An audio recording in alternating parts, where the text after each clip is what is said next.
Scum.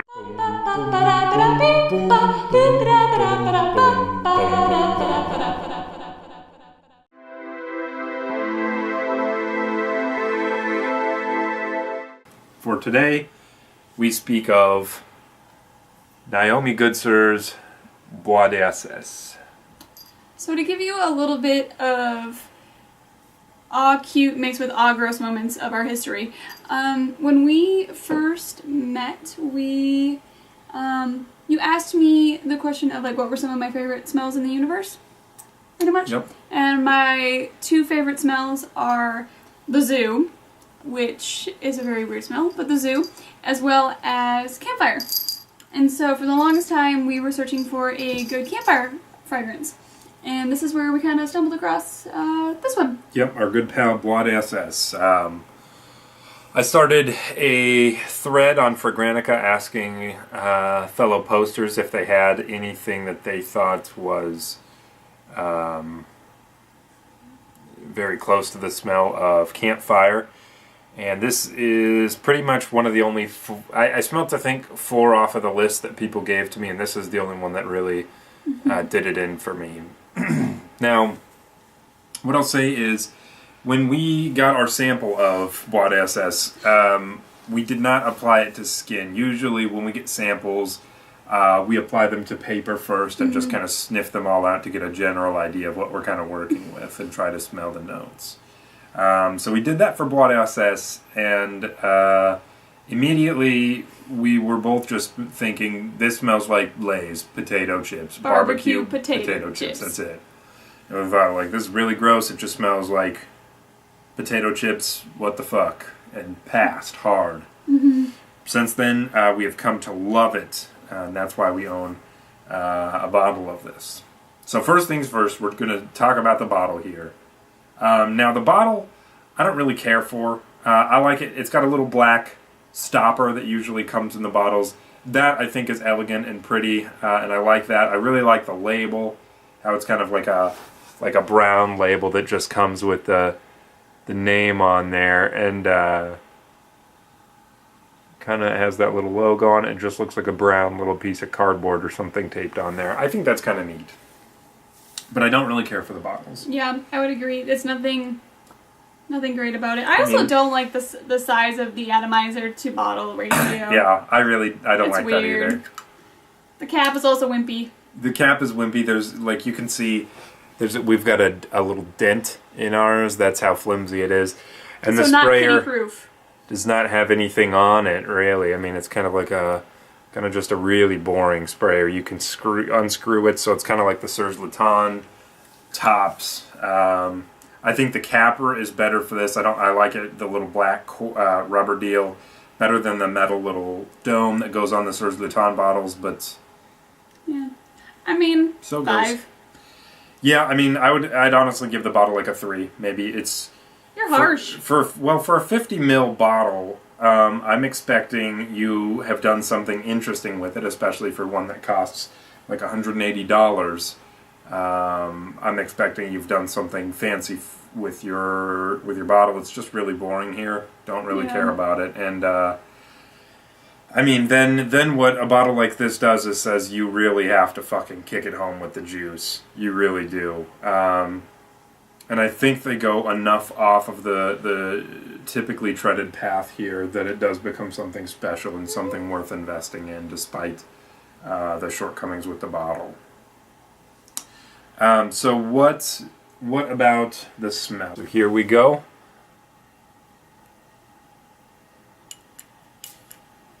So kind of a wimpy sprayer. Now, what I have...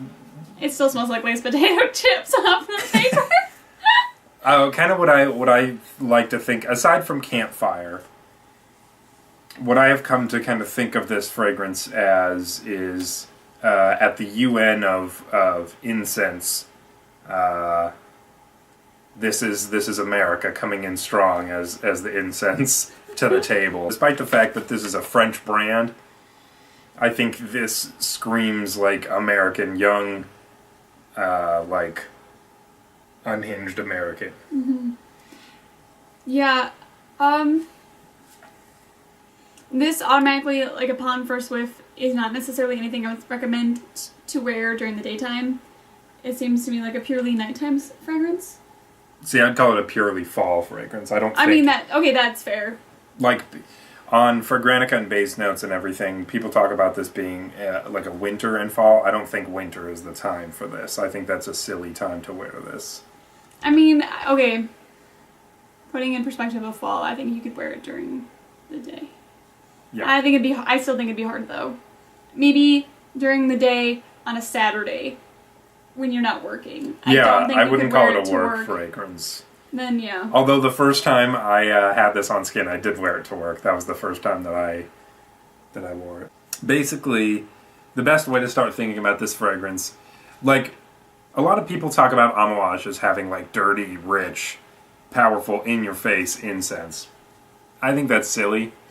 I think they're long-lasting fragrances, but I think they're, like, usually very sweetened up and very kind of, like, designer-ified, if you know what I mean. Like, they've got it's niche quality, but then it's taken all that niche quality and trying to spin it into as much of a designer area as possible, trying to sell it as. But here the incense truly is like a dirty incense. And I think that's because the base of this fragrance is primarily, or I wouldn't even call it the base. I would call almost all of this fragrance a base fragrance. It's almost like a slumber house, if I liked slumber house, which I don't so far.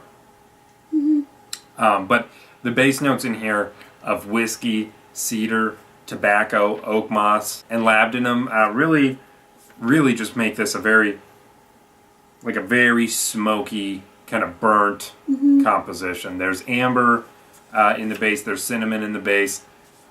I don't get really any sweetness from them, maybe. No, this isn't a sweet fragrance at all. No. I don't know. I mean... Do you smell campfire? I do. I really do. It reminds me of,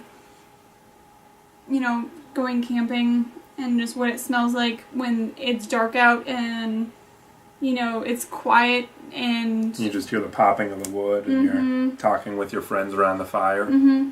I don't think, if someone was to wear this on a date, I don't necessarily think I would... You wouldn't be attracted to I don't think I'd be attracted to that. Because it's just a very heavy, I don't know if heavy's right, but just like a very... It's a very singular fragrance. And... It's splitting. But, like, I enjoy when you wear it. I don't think I could wear this.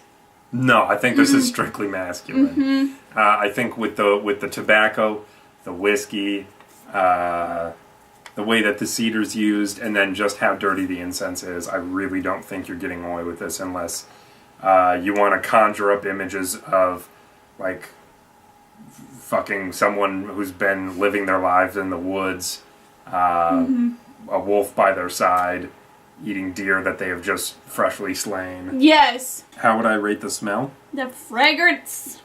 I would give the fragrance probably a solid 9.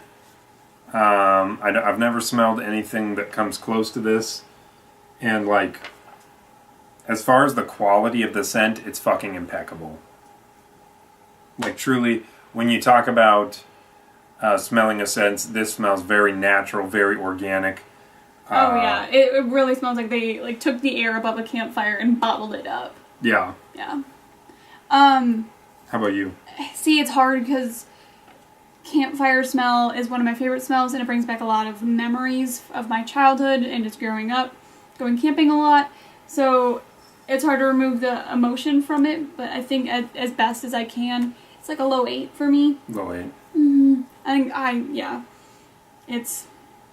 Now it makes me excited to go camping. But yeah, so what fictional character would you pick for this? So mine's going to be weird, but you're going to have to kind of got it. Go with me here. I'm going. We're talking about Strider, not Aragorn.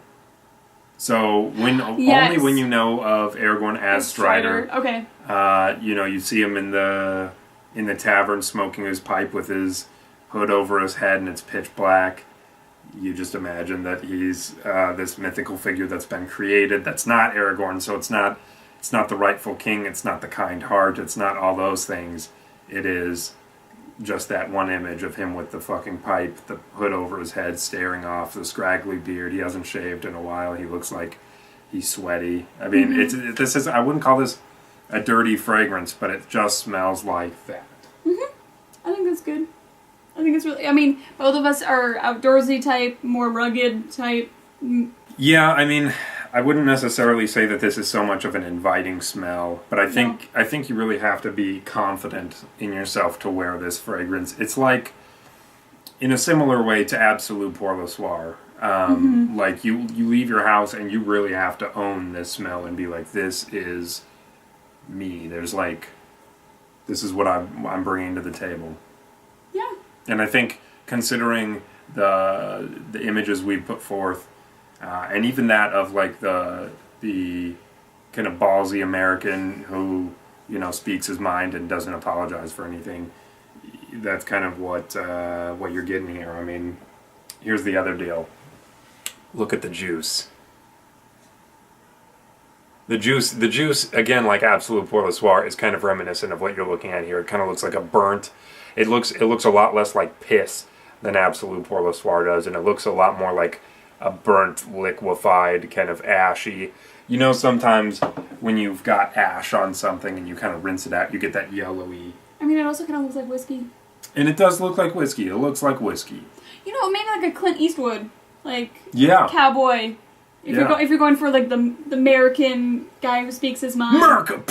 Yeah. No, joke. Yeah, like that's all really smart. old-fashioned Clint Eastwood, I think. Old Clint Eastwood. Yeah, definitely. I think in all of the old cowboy Clint Eastwood movies. And I think even maybe Clint Eastwood. Yeah, real Clint life. Eastwood. And you've got Johnny Cash's like God's Gonna Cut You Down playing in the atmosphere. Anyways, yeah. So I think incredibly unique smell. I really think if you like really dirty incense, or you really just want to try something obscure and weird, in the realm of Absolute Pour Le Soir is where I'd put this. I mean, and we tried a boatload of incense fragrance, and if you've tried a bunch of the well-known hitters that you find online, and none of them are speaking for you for incense, maybe get a sample of this bad boy.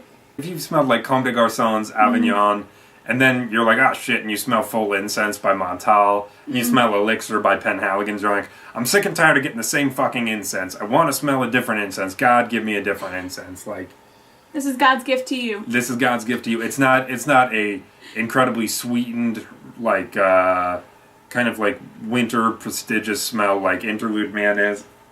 It's not paired with vanilla or anything like that, like an Eau de Beau or something like that, kind of heightened up. It really is just, like I said, it's an Absolute Pour Le Soir type fragrance. You really just gotta give it a try. If that sounds like something you like watching really weird avant-garde art films, something where you're not expecting to smell this as like this is not a sweet, nice approach. This is, you're gonna get hit with a brick and you either like it or you don't. Or you don't. I mean, who doesn't like getting hit with a brick? I mean, I love this. It's just a fantastic thing.